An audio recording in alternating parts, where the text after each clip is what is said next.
clip is about how do I assist someone in learning to do a specific task. In other words, how do I train them in an efficient, quick, cost-effective way? To do so, we will use the 4-step training method. Step 1 is very simple: preparation. In preparation, all I do is make sure I have everything that I need.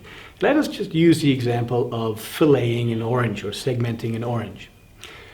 If I'm thinking about what's my preparation for that, well, I need to have a knife, I need to have a cutting board, I need to have an orange, obviously. I need to have my trainee. I must have sent them an email or invited them. Maybe I want to have something to cover my shirt so it doesn't spray all over. Maybe a bib of some type. Whatever I need, that's all part of step 1, preparation. So that as soon as that person comes, as soon as my trainee comes, I can immediately start. Step 2. This is where I begin to explain and show to the person that I'm teaching what I'm doing, how I'm doing it, and very, very important, why I'm doing it a certain way. If I explain why, then it is like glue in the brain.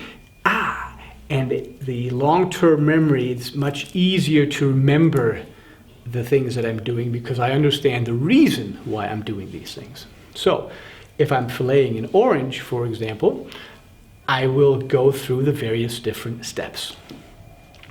Step 1. I take the orange and I cut off the 2 ends. The reason I do this is twofold. The first thing is I want the orange to be stable when I now begin to carve off, peel, so to speak, the skin, so that it doesn't flitch around because that could be a hazard. I could cut myself. 2, those parts I cut off also because I do not want them to be stuck to my fillet pieces. So it's a win-win situation if I simply cut off the bottom and the top. Then I put the orange, once I've done that, I put the orange down, and now in a circular motion, as you can see on the video, I slowly cut around, and I try to make it very, very close to the edge so that I don't waste some of the good fillet pieces. I don't waste the orange. Yeah? Here's a tip.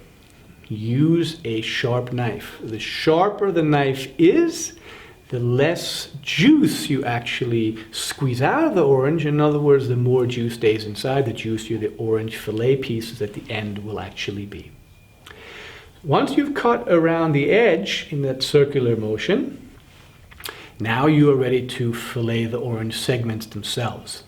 So now you can see the white pieces, we call them the pith, and you cut right along the white pieces. So literally you are separating that white part, the pith, from the actual meat of the orange, the actual fruit part. And if you do it right, if you see it, there is almost no fruit still connected to the white part. And then you do that on the other side as well. And here you have your fillet pieces. And now you just do that all the way around. And once you're done with that, you've explained what you're doing, how you're doing it, and why you're doing it this way, then it is the trainee's turn to also do the same thing. Now they get the orange and they begin the process and they begin to explain to you what it is they're doing, how they're doing it, and why they're doing it. Sometimes they may leave something out. They may forget to say why they're doing it. What do? You ask. You say, why are you doing this way? And then they have to tell you. Now, you can, of course, if you want to with these things, it's your choice where you want to start in the process. Maybe you want to start even further back and you want to say something like, before we cut the orange, one of the most important things is that we wash our hands. Why is it important to wash your hands? You can also ask the participant, the trainee, you can ask them, why do you think it's important to wash your hands? To also get them involved early. Well, I have to do it for hygiene purposes. Exactly. We also wash the outside of the orange. Even though we don't actually use the peel, we're going to wash it anyway. Why? Also that we don't have it on our hands, etc., etc. And then maybe we'll show them how we want to wash it, etc. So it's your choice to decide where you want to start with the process, what they already know, or maybe what prior knowledge you already want to tap into. Remember, yesterday we talked about how to wash your hands. So today we'll talk about how to fillet an orange. What's the first step? Wash your hands. Exactly. So those are the first 3 steps. Preparation, you do it and explain it and show it. Third step, they do it, explain it and show it.